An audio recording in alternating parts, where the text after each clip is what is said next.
Kunal Kamra stand up comedian है, नाम तो सुना ही होगा। ये कई बार चर्चाओं में रहते हैं, लेकिन इस बार इसलिए चर्चा में है क्योंकि इन्होंने सिर्फ कॉमेडी नहीं की है बल्कि कॉमेडी अंदाज में एक गाना गा दिया है।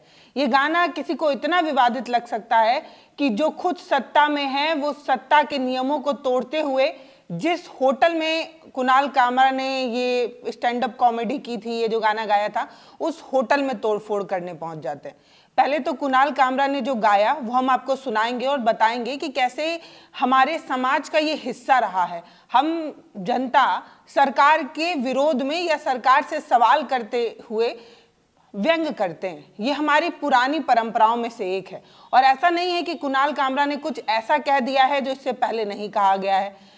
आपको जानकर हैरानी होगी कि बड़े बड़े मंचों पर नेताओं के सामने तक भी उनकी खिल्ली उड़ाई जाती है, उनका मजाक बनाया जाता है, लेकिन कुणाल कामरा ने जो कुछ भी कहा उसके बाद ना सिर्फ उन पर एफआईआर हुई, जिस होटल में उन्होंने ये पूरा आयोजन किया था, ये जो कार्यक्रम था, उस होटल में भी तोड़फोड़ की गई। बड़ा सवाल यही है कि उस होटल में तोड़फोड़ का या उस स्टूडियो में तोड़फोड़ का क्या मतलब था।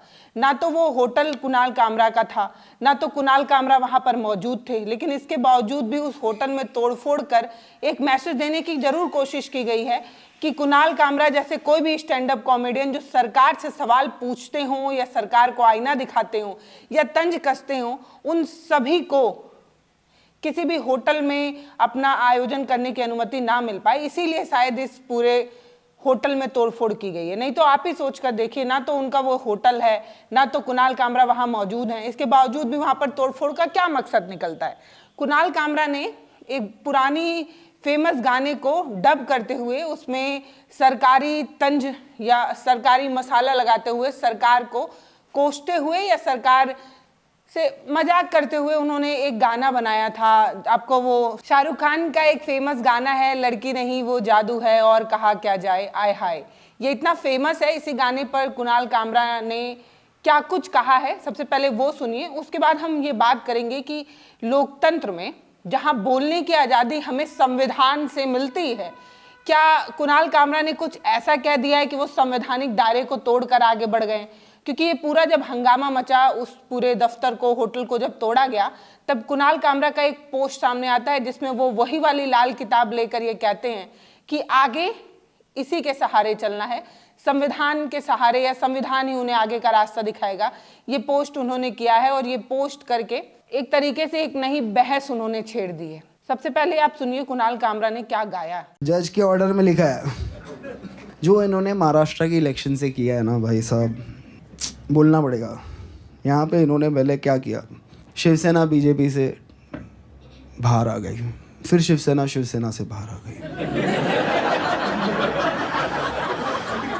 एनसीपी से बाहर आ गई, एक वोटर को 9 बटन दे दिए, सब कंफ्यूज हो गए।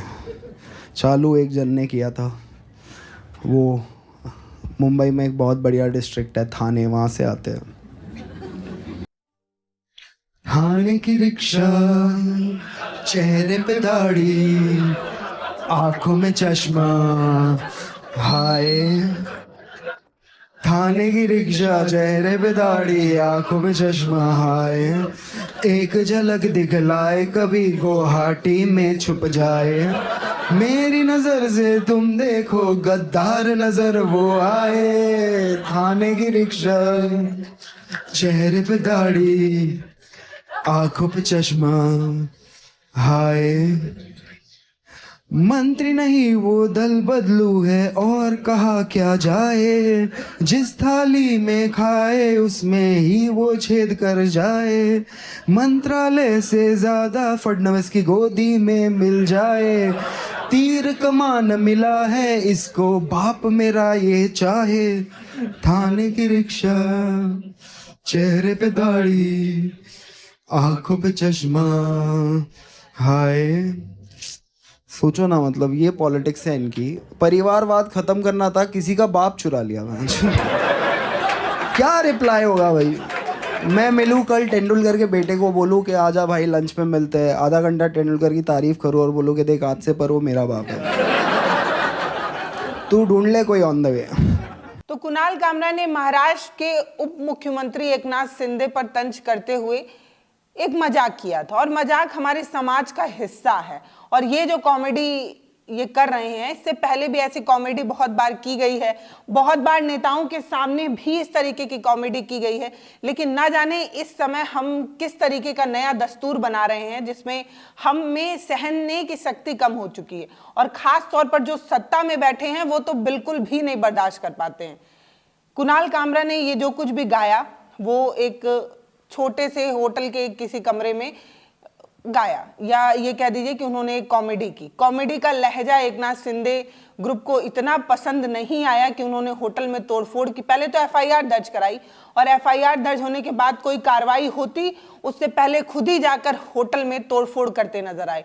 तो वो जो कानून के रक्षक हैं वही लोग कानून तोड़ते हुए होटल में तोड़फोड़ करते हैं, और तोड़फोड़ की वीडियो आप स्क्रीन पर देखिए।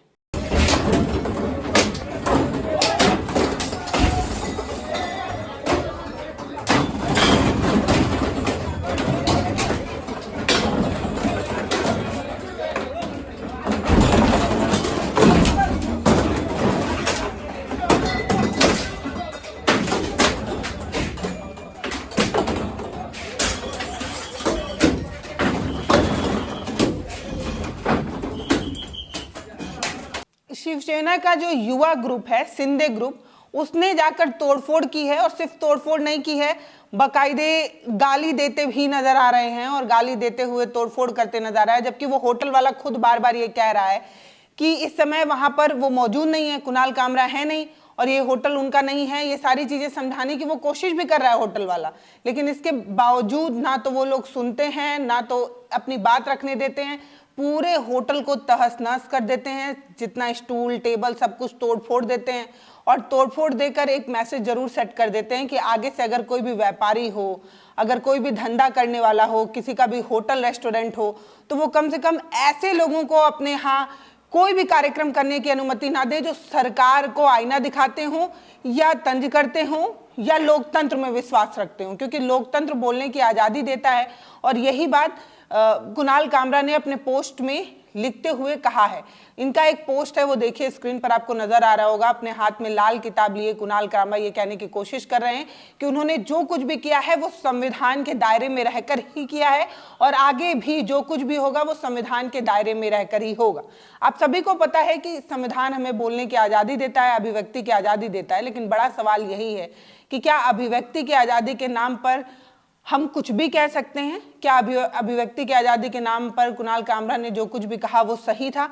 अब इस पर जरूर दो अर्थी बात हो सकती है, क्योंकि मैंने कई खबरों को पढ़ा। जब कुणाल कामरा के केस में कई खबरों को जब मैं पढ़ती हूँ, तब मैंने एक खबर पढ़ी जिसमें ये लिखा है कि बोलने की आज़ादी तो आपके पास है, लेकिन आपकी आज़ादी से अगर एक समूह को ठेस पहुँचती है, एक ग्रुप को ठेस पहुँचती है, या सामाजिक सौहार्द बिगड़ जाता है, तो आपको बोलने की आज़ादी नहीं है। बोलने की आज़ादी आपकी वहीं खत्म हो जाती है जहाँ समाज में अशांति फैले। तो क्या कुणाल कामरा ने जो कुछ भी कहा उससे महाराष्ट्र में अशांति फैल गई है? क्या कुणाल कामरा की गलती की वजह से पूरा माहौल गरमाया हुआ है? या कुणाल कामरा ने जो कुछ भी कहा वो लोकतांत्रिक दायरे में रहकर कहा है, लेकिन कुछ लोगों को वो सच सुनना पसंद नहीं आया, इसलिए उन्होंने हंगामा कर दिया? ये आप हमें कमेंट सेक्शन में लिखकर जरूर बताइएगा कि आपकी क्या राय है इस पर। कुणाल कामरा लोकतांत्रिक तरीके से, संवैधानिक तरीके से बात कर रहे थे, या उन्होंने सच में संविधान के दायरे को तोड़कर आगे बढ़कर अपनी बात कह दी? लेकिन अभी आपको बताना जरूरी है कि कुणाल कामरा वो शख्स हैं जो कई बार विवादों में रहे हैं और कई बार चर्चाओं में रहे हैं। अर्नब गोस्वामी वाले केस में भी वो चर्चाओं में थे। जब वो एक फ्लाइट से सफर कर रहे होते हैं और अर्नब गोस्वामी उनको वहां दिख जाते हैं, तो अपने फोन का कैमरा ऑन कर वो अर्नब गोस्वामी से सवाल पूछते नजर आते हैं, और उसके बाद उन्हें कई एयरलाइंस बैन कर देती है करीब 6 महीने तक कि आप किसी भी एयरलाइन से सफर नहीं कर सकते। तो ये वाली बात पर भी दो गुट था। एक गुट ये था कि आप किसी को भी किसी भी समय डिस्टर्ब नहीं कर सकते, और वो उनका पेशा है, लेकिन आप इस तरीके से चीज़ें नहीं कर सकते। आप किसी की व्यक्तिगत जिंदगी में हस्तक्षेप नहीं कर सकते, वो उनका पर्सनल टाइम था, वहाँ पर जाकर आप फ़ोन का कैमरा खोलकर इस तरीके से बदतमीजी नहीं कर सकते। लेकिन दूसरे लोग कुणाल कामरा के उस भी चीज़ को सपोर्ट कर रहे थे।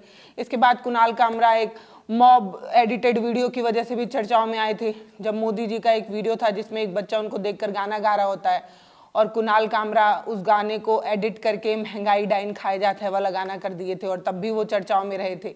कई वजहों से वो चर्चाओं में रहे हैं। अब ये जो तोड़फोड़ हुई है उसके बाद शिवसेना का जो युवा ग्रुप है शिंदे ग्रुप, उसके जो महासचिव हैं राहुल कल्याण और उनके जैसे और भी 19 लोगों के खिलाफ जो है वो एफआईआर दर्ज की गई है, इसलिए क्योंकि उन्होंने तोड़फोड़ मचाई, उन्होंने अशांति फैलाई।